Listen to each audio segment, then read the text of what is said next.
L'Institut Vias teste aujourd'hui une navette autonome.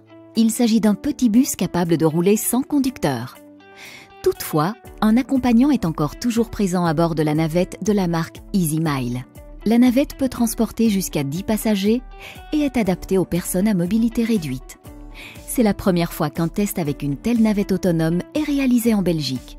Alors le shuttle est programmé avec un nombre de trajets qui sont préconfigurés et le long de ces trajets, donc le shuttle va pouvoir s'arrêter pour débarquer ou embarquer des passagers.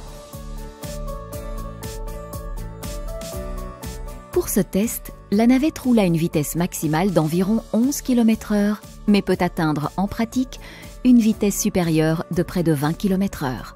Cette navette est essentiellement conçue pour parcourir de petits trajets comme l'acheminement de passagers d'un parking d'un parc d'attractions ou d'un hôpital jusqu'à l'entrée.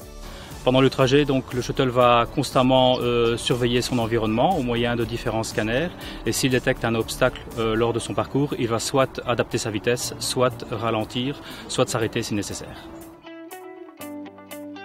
Donc dans la réalité, le shuttle va interagir avec différents types d'usagers, notamment des piétons et des cyclistes.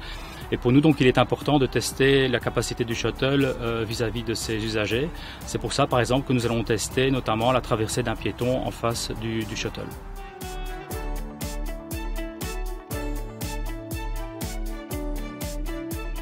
L'Institut Vias n'est pas à son coup d'essai quand il s'agit de tester de nouvelles technologies. En tant qu'Institut pour la sécurité routière, il est important pour nous de suivre ces innovations et de pouvoir voir leurs impacts sur la sécurité routière et de connaître aussi les limitations de ces technologies, de façon à ce que nous puissions aussi faire des recommandations pour une intégration harmonieuse de ces technologies dans la circulation. Les tests se poursuivent jusque fin octobre.